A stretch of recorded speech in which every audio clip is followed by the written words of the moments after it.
On Thursday, 21 March 2013, the world changed for Yin Feng, a self-described average guy who worked as a part-time taxi driver in the western Chinese city of Urumqi. Just after 1400 hours his mobile phone began ringing off the hook. The callers all berated the bewildered Yin, screaming obscenities and accusing him of acting like an animal. It took a while for Yin to uncover why the strangers phoning him were so upset. Finally, some sensible citizens told me a story about me they heard on the radio, or on the internet, he recalls. Earlier that day, they told him, a driver in Urumqi had rolled down his window to spit on an elderly homeless person lying on the street. Witnesses recorded the first few digits of the spitter's license plate. The information was quickly broadcast by a local radio station. Thousands then banded together online to track down the perpetrator. Driver with the license plate A36D62, "You really humiliate all men," wrote one angry internet user. "Please forward this post and let's see what kind of ugly face he has. Let's extinguish him. Die. Such a disgrace. We don't even know where he's from. Get out of Urumqi." Hours later, they zeroed in on Yin, whose license plate was a partial match, and posted his mobile number online. The internet vigilantes were wrong, Yin insists. He tried to defend himself to anyone who would listen, explaining he wasn't guilty of spitting on anyone. But as soon as Yin hung up with one angry caller, his phone would ring again. And again. And thousands of times again. All of my private information was made public. My ID card number, name, phone number, address, even my mother-in-law's phone number was dug out and posted online, Yin remembers. I even received phone calls blackmailing me, threatening to burn my house down if I didn't pay them 200,000 RMB, $33,000, pound 20,000. Mr. Yin was an unwitting target of what has been named China's human flesh search engine. At its worst, the ghoulishly named flesh searching phenomenon is cyberbullying on an epic scale, sometimes involving hundreds of thousands of anonymous Chinese internet surfers ganging up to uncover the identity of an unsuspecting target. Users band together to uncover a person's identity, sometimes a suspected adulterer, sometimes an animal abuser. The phenomenon first scored attention in 2006, when many in China began to turn to the internet for the majority of their entertainment. The use of internet forums exploded during that period. One of the first notorious cases involved the search for a woman who starred in an anonymous video using the high heel of her stiletto to crush a kitten's skull. The woman, who turned out to be a nurse, was suspended from her job when her identity was revealed. She received numerous death threats and considered suicide, Chinese state television reported. Hundreds of similar cases followed. With 591 million internet users, China has the world's largest internet population. They are also arguably the most obsessive, picking over the smallest details in photos that capture the public's imagination. But at the highest levels, it seems the government is taking notice. Last month, Liu Zhengrong, a top communist official in charge of China's internet surveillance, said the government believed the human flesh search engine was illegal and immoral. His caution was soon echoed in China's major state media outlets, a signal, Chinese lawyers say, that flesh-searching tactics won't be tolerated in the courts. Legislation might soon follow.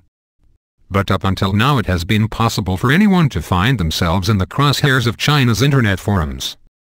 In 2009, Zhang Zhexian was an ordinary high school student. One day, as she was leaving class, a friend snapped a photo of her with a Chinese milk tea drink in her hand, backpack slung over one shoulder. Zhang's photo was then posted on Renren.com, a popular social networking site. Complete strangers then forwarded the photo hundreds of thousands of times, proclaiming the milk tea girl to be adorable and fresh-faced. A newspaper reporter called me one day and suddenly I realized that people had noticed me on the internet, Zhang explains.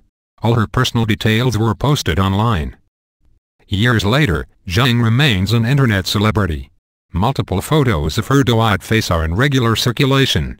When she was admitted into Tsinghua, one of China's top universities, her fame peaked again.